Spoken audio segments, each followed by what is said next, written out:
প্রিয় শিক্ষার্থীবৃন্দ, অষ্টম শ্রেণীর সাধারণ গণিত ক্লাসে সবাইকে স্বাগতম।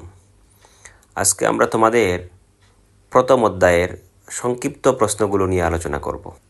আমাদের প্রথম অধ্যায়ের নাম হলো প্যাটার্ন, যার আরেকটি ইংরেজি নাম হচ্ছে সিকোয়েন্স। আমরা একে বাংলায় অনুক্রম বলতে পারি। এখন আমরা এই অধ্যায়ের সংক্ষিপ্ত প্রশ্নগুলোর উত্তর কিভাবে দেব সেই বিষয়টি নিয়ে আলোচনা করব।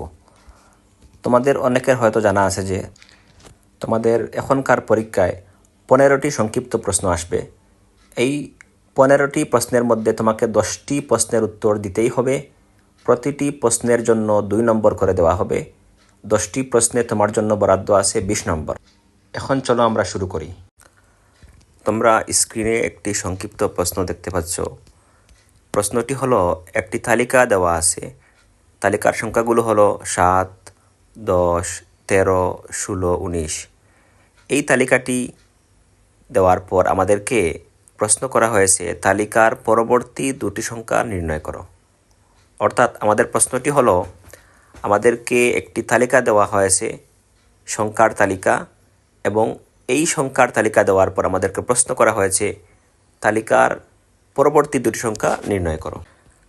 তোমরা এখানে এসে একটি কথা ভালো করে মনে রাখবে, যখন তোমাদের পরীক্ষায় কোনো সংখ্যার তালিকা দিয়ে তোমাদেরকে প্রশ্ন করবে তালিকার পরবর্তী সংখ্যা নির্ণয় করো, তাহলে এরকম প্রশ্নের উত্তরের ক্ষেত্রে তোমাদের প্রথম কাজ হলো, তোমরা প্রথমেই প্রদত্ত তালিকার পাশাপাশি দুটি পদের পার্থক্য নির্ণয় করবে।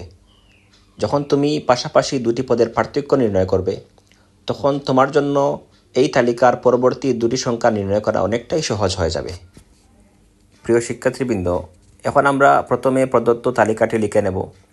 এরপরে আমরা প্রদত্ত তালিকার পাশাপাশি দুটি পদের পার্থক্য নির্ণয় করব। তোমরা এখানে দেখতে পাচ্ছ আমাদের প্রদত্ত তালিকার পাশাপাশি দুটি পদের পার্থক্য 3। অর্থাৎ আমরা যদি 10 থেকে 7 বিয়োগ করি আমাদের পার্থক্য হবে 3। আমরা 13 থেকে 10 বিয়োগ করলে পার্থক্য হবে 3। 16 থেকে 13 বিয়োগ করলে পার্থক্য 3। অর্থাৎ আমাদের এই প্রদত্ত তালিকার পাশাপাশি দুটি পদের পার্থক্য সবসময় 3 করে হচ্ছে। এখন আমরা সেই বিশেষ নিয়মটি খুঁজে বের করার চেষ্টা করি, যেই নিয়মে এই তালিকা তৈরি করা হয়েছে। প্রিয় শিক্ষার্থীবৃন্দ, তোমরা লক্ষ্য করো, আমাদের তালিকার প্রথম সংখ্যা হচ্ছে 7। যদি আমরা 7-এর সঙ্গে পার্থক্য 3 যোগ করি, আমরা পরবর্তী সংখ্যা 10 পেয়ে যাব। একইভাবে আমরা যদি দ্বিতীয় সংখ্যা 10-এর সাথে পার্থক্য 3 যোগ করি, আমরা পরবর্তী সংখ্যা 13 পেয়ে যাচ্ছি। একইভাবে আমরা যদি 13-এর সাথে পার্থক্য 3 যোগ করি, তাহলে পরবর্তী সংখ্যা 16 পেয়ে যাচ্ছি। অর্থাৎ এই তালিকার যে কোনো একটি পদের সাথে পার্থক্য 3 যোগ করলে পরবর্তী সংখ্যাটি পাওয়া যাচ্ছে। তাহলে তোমরা সহজেই বুঝতে পারছো, আমাদের এই তালিকার পরবর্তী দুটি সংখ্যা নির্ণয় করতে হলে আমাদের শেষ সংখ্যা 19-এর সাথে পার্থক্য 3 যোগ করতে হবে। পার্থক্য 3 যোগ করলে আমরা পরবর্তী সংখ্যা পেয়ে যাব 22। একইভাবে 22-এর সাথে পার্থক্য 3 যোগ করলে আমরা পরবর্তী সংখ্যা পেয়ে যাব 25। এই নিয়মে তোমরা তালিকার পরবর্তী দুটি সংখ্যা নির্ণয় করতে পারবে। প্রিয় শিক্ষার্থীবৃন্দ, তোমরা আরেকটি প্রশ্ন দেখতে পাচ্ছ। আমাদেরকে একটি তালিকা দেওয়া হয়েছে এবং তালিকার পরবর্তী দুটি পদ নির্ণয় করতে বলা হয়েছে। তোমরা আগের নিয়মেই প্রথমে প্রদত্ত তালিকা লিখবে, তারপর তালিকার পাশাপাশি দুটি সংখ্যার পার্থক্য নির্ণয় করবে। যখন তোমরা পার্থক্য নির্ণয় করবে, তখন তালিকার পরবর্তী দুটি সংখ্যা নির্ণয় করা আমাদের জন্য অনেকটাই সহজ হয়ে যাবে। আমরা এখানে দেখতে পাচ্ছি আমাদের প্রথম দুটি পদের পার্থক্য হলো 3, পরবর্তী দুটি পদের পার্থক্য হলো 6, এর পরবর্তী দুটি পদের পার্থক্য হলো 9 এবং শেষ দুটি পদের পার্থক্য হলো 12। প্রিয় শিক্ষার্থীবৃন্দ, তোমরা এখন লক্ষ্য করো, আমাদের তালিকার প্রথম সংখ্যা হলো 1। যদি আমরা 1-এর সঙ্গে পার্থক্য 3 যোগ করি, তাহলে আমাদের তালিকার পরবর্তী সংখ্যা আমরা পেয়ে যাচ্ছি 4।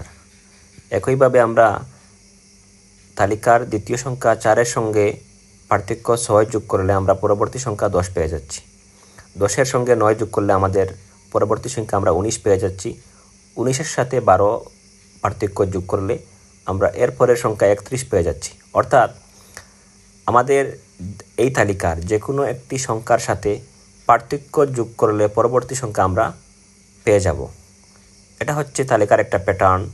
তাহলে তোমরা সহজেই বুঝতে পারছো আমাদের এই তালিকার পরবর্তী দুটি সংখ্যা নির্ণয় করতে হলে এই তালিকার শেষ সংখ্যা 31-এর সঙ্গে আমাদের পরবর্তী পার্থক্য যোগ করতে হবে। কিন্তু তোমরা এখানে লক্ষ্য করো আমাদের এই তালিকার পার্থক্যগুলো কিন্তু একই সংখ্যা নয়, ভিন্ন ভিন্ন সংখ্যা। যদি তালিকার পার্থক্য একই সংখ্যা হতো তাহলে ওই সংখ্যাটি 31-এর সঙ্গে যোগ করলেই আমরা পরবর্তী সংখ্যা পেয়ে যেতাম। কিন্তু আমাদের এই তালিকার পার্থক্য ভিন্ন ভিন্ন সংখ্যা হওয়ার কারণে এখন আমাদেরকে লক্ষ্য করতে হবে এই তালিকার পার্থক্যগুলো কোন প্যাটার্ন অনুসরণ করেছে। তোমরা এখানে লক্ষ্য করো আমাদের দ্বিতীয় পার্থক্য হলো 6। এই 6 প্রথম পার্থক্য 3 থেকে 3 বেশি। আমাদের তৃতীয় পার্থক্য হলো 9। 9 তার আগের পার্থক্য 6 থেকে 3 বেশি। আমাদের শেষ পার্থক্য হলো 12। 12 তার আগের পার্থক্য 9 থেকে 3 বেশি। অর্থাৎ এখানে পার্থক্যগুলো প্রতিবার 3 করে বাড়ছে। তাহলে তোমরা সহজেই বুঝতে পারছো আমাদের 12 এর পরবর্তী পার্থক্য হবে 12 থেকে 3 বেশি। আমরা যদি 12-এর সঙ্গে 3 যোগ করি তাহলে আমাদের পরবর্তী পার্থক্য হবে 15।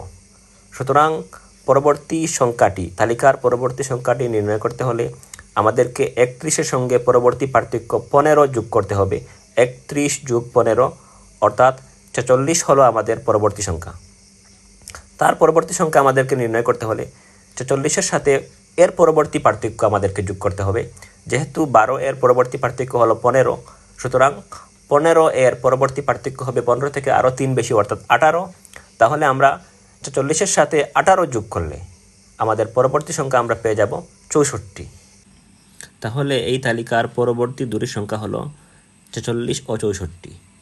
এই নিয়মে তোমরা এই তালিকার পরবর্তী দুটি সংখ্যা নির্ণয় করবে। প্রিয় শিক্ষার্থীবৃন্দ, আশা করি অঙ্ক দুটি তোমরা বুঝতে পেরেছ।